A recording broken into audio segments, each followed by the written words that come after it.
علیہ السلام مدینہ منورہ کے رہنے والے تھے نا، اور یہودیوں کے بہت بڑے عالم تھے۔ مشکوٰۃ شریف میں یہ حدیث مبارکہ میں ملتی ہے کہ حضرت عبداللہ بن سلام نے یہ سوچا تھا کہ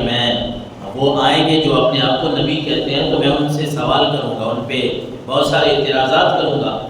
آپ نے کئی سوالات بنائے کہ جو کہتے ہیں کہ میں اللہ کا نبی ہوں، میں ان سے یہ بات بھی پوچھوں گا، یہ اعتراض کروں گا، اس کا یہ جواب دیں گے تو میں ان کو یہ کہوں گا۔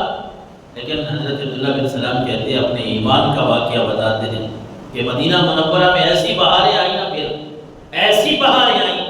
کہ پھر ساری دنیا کا آج جی چاہتا ہے کہ ہم مدینہ منورہ میں زندگی بسر کریں۔ ساری دنیا کے مسلمانوں کا آج یہ جی ہے کہ کسی جگہ بس ایک گز زمین ہی مدینہ منورہ میں ہمیں دفن ہونے کے لیے مل جائے۔ حضرت عبداللہ بن سلام کہتے ہیں، لما قادم النبی الی المدینہ، جب حضور صلی اللہ علیہ وسلم مدینہ منورہ آئے، جئتو فلما تبینت وجہہ عرفت ان وجہہ لیس بوجہ کذاب، میں تو گیا تھا ملاقات کے لیے، اپنے یہودیوں کو ساتھیوں کو ساتھ لے کے، سوچا تھا وہاں جا کے اعتراض کروں گا، وہاں جا کے بولوں گا کہ محمد آپ جو کہتے ہیں میں اللہ کا نبی ہوں، تو مجھے یہ بتائیں اس اعتراض کا کیا جواب ہے، آپ کے پاس کیا دلیل ہے، میں یہ بھی کہوں گا وہ بھی کہوں گا۔ بہت سارے سوالات تھے، لیکن حضرت عبداللہ بن سلام کہتے ہیں، جو ہی میں آپ کے پاس پہنچا، جب میں نے آپ کے چہرے کو دیکھا، پھر میں بات کوئی نہ کر سکا۔ جب میں نے آپ کے چہرے اقدس کو دیکھا نا، پھر وہ میرے سوال جو تھے، جو میرے اعتراضات تھے، وہ سارے کے سارے دھرے کے دھرے رہ گئے۔ وہ کہاں میں یہودیوں کا عالم، اور کہاں میں پہلی کتابوں کا علم رکھنے والا، لیکن جب میں مدینے کے تاجدار کے سامنے ہی کیا بیٹھا کہ اللہ نے میرے دل کی کیفیت ہی بدل ڈالی۔ یہ مسلمان حج کے بعد مدینہ منورہ کا رخ کرتے ہیں۔ یہ آج کا جس طرح سعودی کا نظام ہے، کچھ حاجیوں کو وہ پہلے مدینہ منورہ بلا لیتے ہیں، پھر وہ مکہ مکرمہ آتے ہیں۔ دوبارہ ہر ایک حاجی کو میرا خیال ہے تو 8 دن تو ضرور وہ مدینہ منورہ کے لیے دیتے ہیں۔ تو یہ وہ مدینہ منورہ ہے جہاں عبداللہ بن سلام کہتے ہیں، لوگوں میں نے جب دیکھا نا، عرفت ان وجہہ لیس بوجہ کذاب، عبداللہ تو آیا تھا سوالات لے کر، اعتراضات لے کر، لیکن کہتے ہیں جو ہی میں نے حضور کے چہرے کو دیکھا، میرے دل نے گواہی دی، میری زبان پہ آیا کہ یہ چہرہ کبھی جھوٹا ہو ہی نہیں سکتا۔ یہ سونا اتنا ہے، اس چہرے کا روب ہی اللہ نے اتنا بنایا ہے،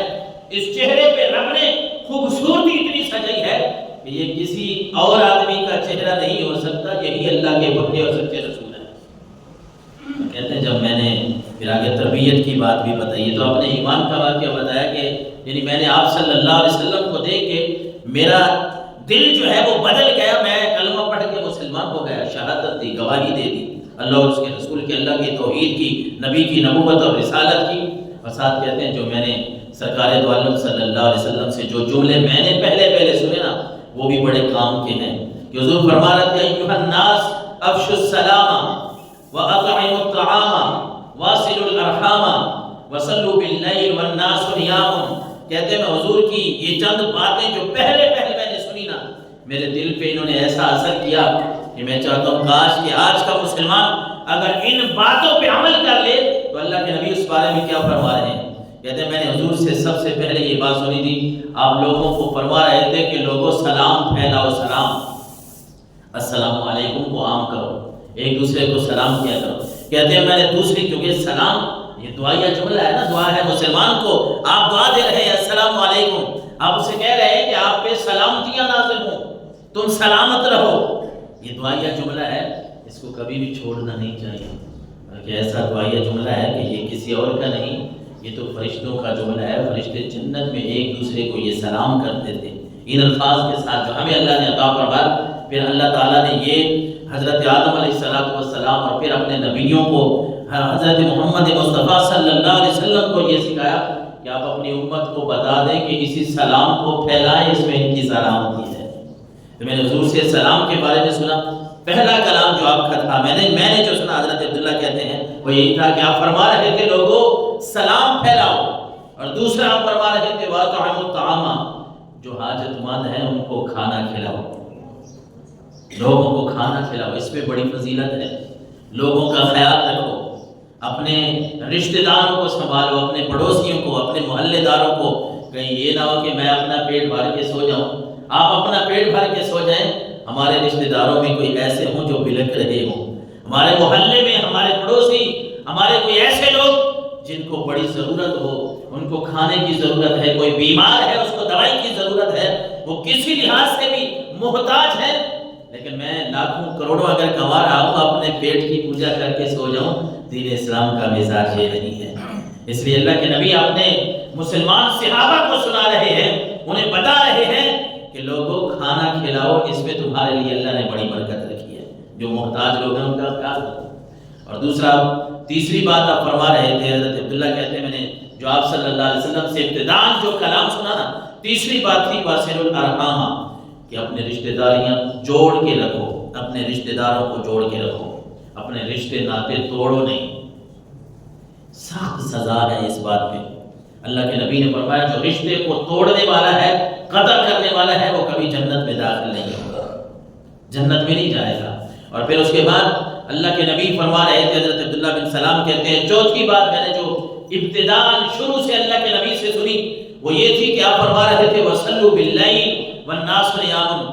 لوگوں رات کو اس وقت بھی نماز تہجد ادا کیا کرو جب لوگ سو رہے ہوں، جب لوگ نیند کے مزے لے رہے ہوں، تمہاری لو جو ہے وہ اس رب سے لگی ہوئی ہو۔ حضرت عبداللہ بن سلام کہتے ہیں میں اسلام میں نے قبول کیا، یہ 4 باتیں میں نے اللہ کے نبی سے سنی۔ کون کون سی؟ کہ اللہ کے نبی فرما رہے تھے ایک تو سلام پھیلا، ایک آپ فرما رہے تھے کہ جن کو کھانے کی ضرورت ہے ان کو کھانا کھلاؤ، تیسری بات آپ فرما رہے تھے کہ اپنے رشتوں کو جوڑ کے رکھو، اور چوتھی بات جو آپ فرما رہے تھے وہ یہ تھی کہ جب لوگ سوئے ہوئے ہوں تم رب کی بارگاہ میں کھڑے ہو کے نماز ادا کر رہے ہو۔ حضرت عبداللہ کہتے ہیں حضور نے فرمایا جس نے یہ 4 کام کر لیے تدخل الجنت بسلام،